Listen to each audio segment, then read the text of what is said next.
Really? We're back here after the tease. Oh, hello everybody and welcome to Bleach Manga Chapter 616 live reaction and review. I was nearly going to say 666. It's impossible. Nothing you do will help. There's nothing you can do to bring the Soul King back. Help me establish that, and what is wrong with his eyes? Well, not eyes, he looks angry. Oh wait, what? Is that Wiggle Mundo? Boom, tap. Oh, that's Keigo and... Oh, wait, that looks like Wiggle Mundo. I see a lot of hollows right there. So, yeah, Keigo. Hey, that's weird. Why aren't there any earthquake alerts out? Isn't it because they're really minor? You should see what's happening in Wiggle Mundo. So where's Harry? Yeah, but it's for so long despite being minor, you know? It's weird that there's no news about it. Oh, whoa, the Soldat. What's happening? Huh. Come on, Grimjow. His Majesty. Is this what His Majesty wanted? His Majesty, does he plan on crushing us along with the whole of Soul Society? Oh, this is just disgraceful. I mean, yeah, I knew the Soldat would have not had any awareness of the plan if the Stern Ritters didn't, but this is just disgraceful. Who's that? Oh, it's Basby. The Soul Society and the present world. Is everything going to disappear? I don't understand. Why does he want everything to disappear? What do we do? Is there anything we can do? Whoa, what's happening to Ukitake's back? Captain Ukitake. Ukitake-san, what are you? I'll replace the Soul King. What? You could do such a thing? I knew there was going to be a replacement, but I thought it would be Aizen. I'll explain everything. Oh, it's that Anubis thing, whatever it's called. Oh, good grief. It's on his back. Captain Ukitake, that's... Whoa, wait. Mimihagi-sama. Whoa. What? Mimihagi-sama. Please lend me your powers. With the power you've granted me, I shall release it. Mimihagi-sama, please lend me your powers. With the power you've granted me, I shall release it. Whoa, Ukitake, my boy, what are you doing? I mean, I knew it was going to be a long stretch thinking that it was Aizen, but... Yeah. Whoa, what the hell?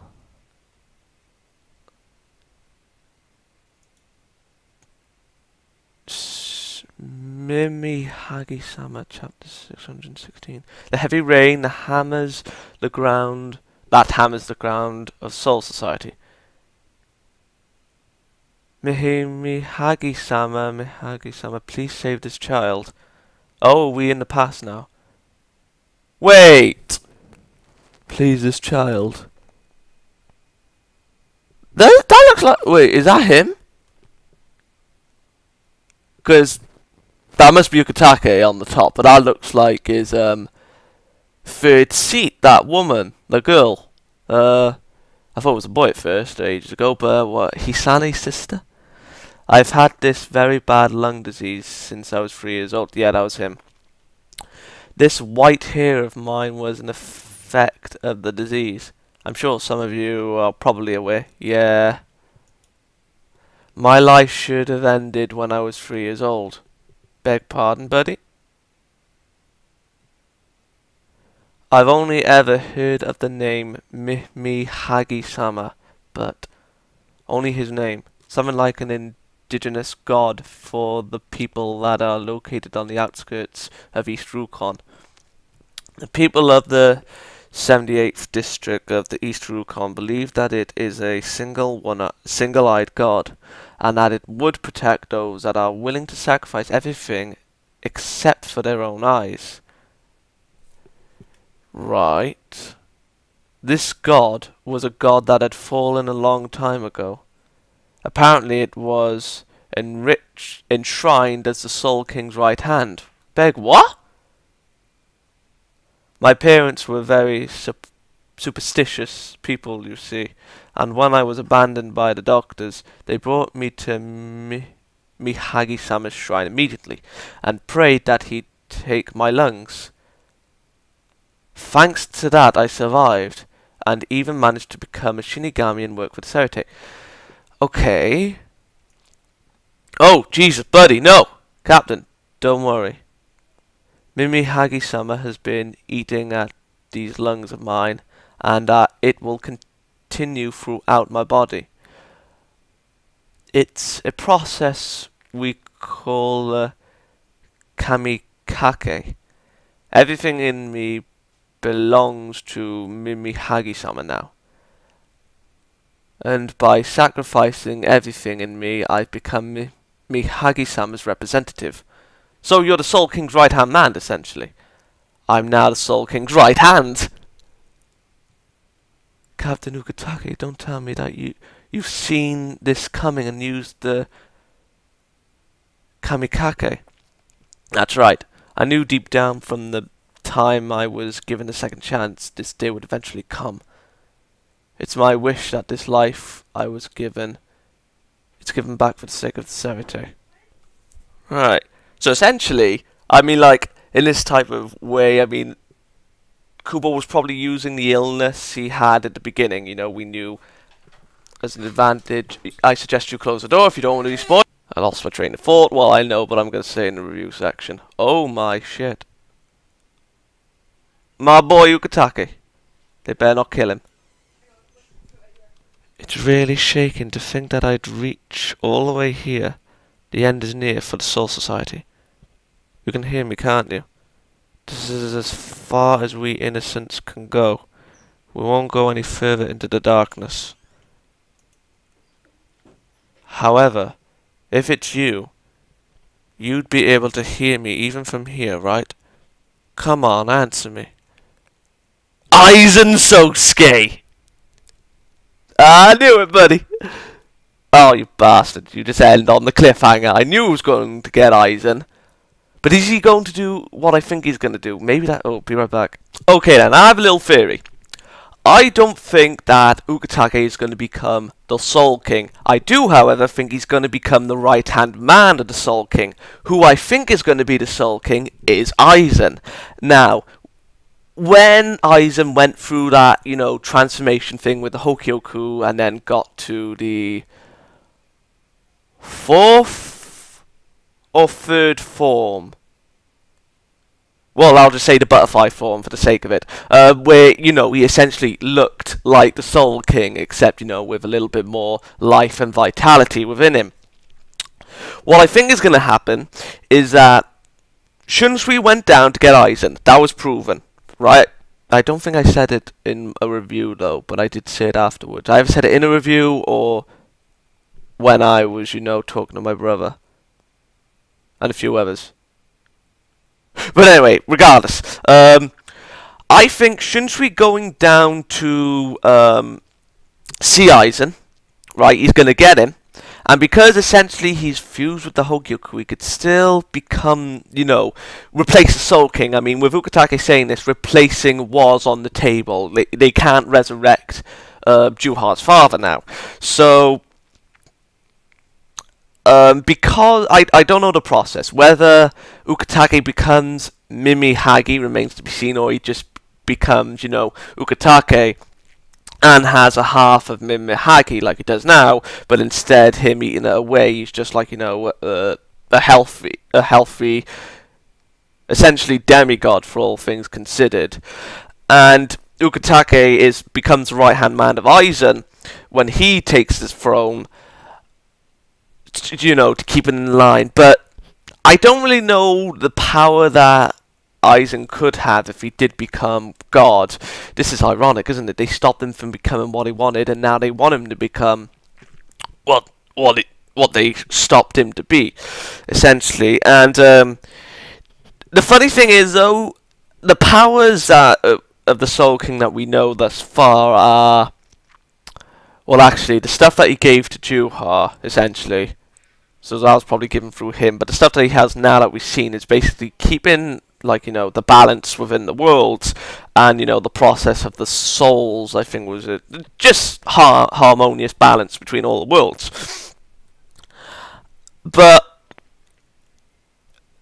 if that's the only reason, like, you know, to bring Aizen in,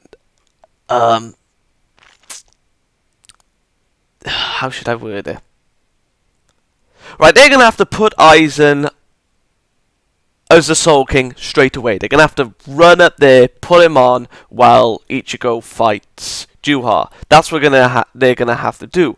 But if Aizen is going to be essentially defenseless, well, then again, the Hogyoku did make him immortal.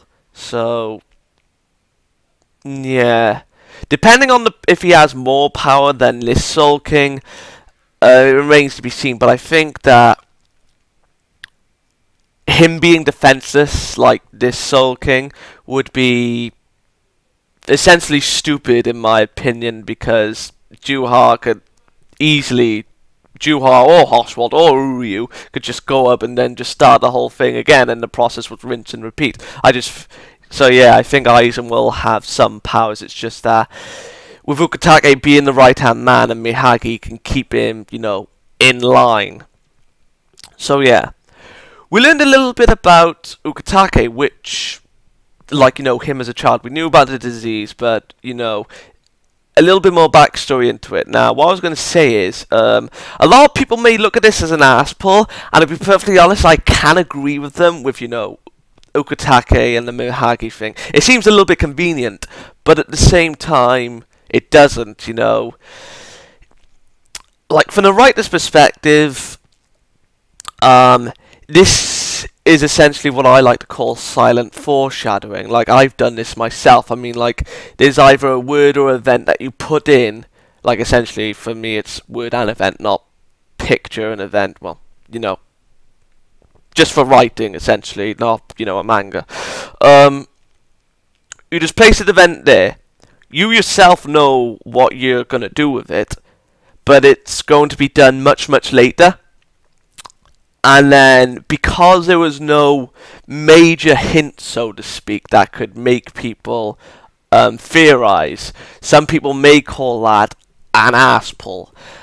And yeah, so far, well, my silent foreshadowings haven't been released yet. I mean, like, they're just way down the line. I mean, like, for example, for me, I've done stuff like in chapters 5 and 10, and then the foreshadowing, well, it still continues on, but then it doesn't get to the, like, you know, full on, like, this is what this was hinting at until, you know, much, much later. And I think Kubo was doing this, like, okay, I've got the disease, this is what I'm going to do, and then much, much later down the line, which is essentially this, how many other chapters we later, when we find out about Ukitake's disease, and then, you know, the stuff that he was planning, just, like, you know, go all out. So, yeah, I don't look at this as an ass pull. I just look at this as, like, you know, again, silent foreshadowing. I mean, you can call it justification if you want, but I'm a writer myself. Not, you know, the best, but yeah, I probably added a technique that Kubo wasn't even using for convenience, but still, again, I'm going from my perspective and my experiences as a writer. So, yeah. And yeah, Rukia does note that have you been planning this since it all started? Now then, where was I? Ah yes, the Soldat. Talking about the Soldat. Actually, I want to talk about Juha and Aizen. It comes into the Soldat as well. To me, the worst villain out of them both, as far as morals go, is Juha. Now,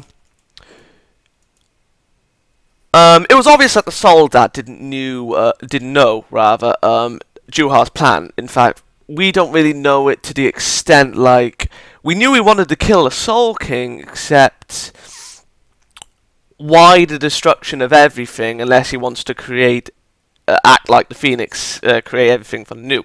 But still, the Sternritters, the Soldats, didn't know anything. He even killed, you know, like the Ironclad, the two Ironclads back in the day aside, you know, the ones that were under Juha's command, he killed his own men. I mean, the Ironclads that were with him went out of fear and dominance because they were obviously dominated because Haribel was defeated. But with the Stern Ritters, they're following him because of the goal that they thought they understood. Like, they knew they wanted the Soul Reapers dead, but that, from the looks of it, that was pretty much it. As well as the Soul King, of course. But yeah, when Robert was spouting all this, saying about, oh, like, we've been left with fodder, etc., etc., since, you know, asking, well, the Avengers are all up, their state of mind are right now, whether they're zombie, I don't fucking know. But yeah. So there was really no camaraderie. There was never any camaraderie to begin with between the Stern Ritters, and I suppose that goes to show their leader, like, you know, they take after their leader, but indirectly, you know. With Aizen, though, yes, his moral compass is bad. Yes, he betrayed and used the Espadas like Juha did. But you gotta look at it from a different angle. The Espadas knew what the plan was, and while Aizen did command them out of fear, it wasn't that they followed him through fear. They followed him because of who he was, not what he had.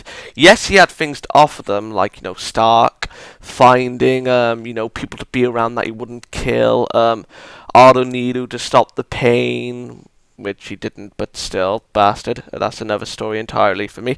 Ukiura to find purpose, all those things. And, you know, Haribel to not sacrifice any more of her comrades.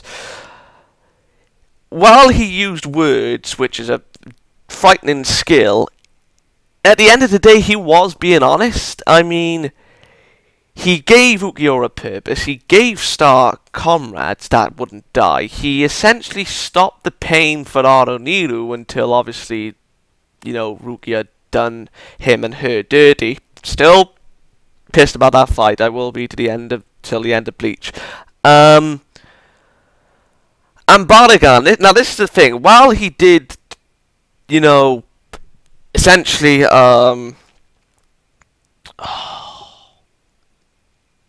embarrass.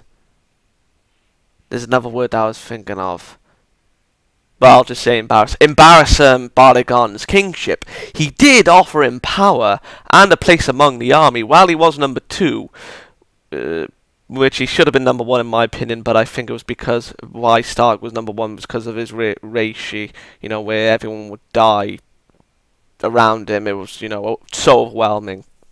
But yeah, he offered, you know, he essentially, while Baragan's pride was tarnished of sorts, it wasn't fully destroyed that he didn't lose respect. He didn't lose the respect of his peers, hence his fraction. Like Poe, Charlotte, Findor, everyone, they all viewed him as the king, even though in hindsight Aizen was the king. But even though him being number 2, while Stark was lazy in some respect, would not taking command of the fight, he still had the respect of essentially Haribel to a sort to take command of the fight. So yeah, while Aizen did betray the Espadas and did use them like Juha and his Stern Ritters and Soldat, Aizen knew the definition of camaraderie and loyalty, as funny as stupid as that sounds, whilst Juha doesn't. Essentially, on one side we have the mind of a man and the mind of a child. You know? And to me, essentially the ones that have it worse, while yes, the Espadas were used, the Soldat and the Stern Ritters have it much worse than the Espada ever did, in my opinion. I mean, you can look at it and say that they both had problems, and they were both used, which obviously they were. But at the end of the day, the Espada were fighting for a cause that they knew. Aronidu, Omari, Zyle, Noitora, Stark, the many Fraction, and Baragon to an extent, of course, while he did want him dead. They all knew what they were fighting for, and they had the goal in mind. I mean, while sure some died with their own ideologies in mind, they died knowing the cause. So, yeah. Oh yeah, and I forgot Noitora wanted strength, and, you know, because, you know, Neliel was looking down upon him in many ways. So, yeah.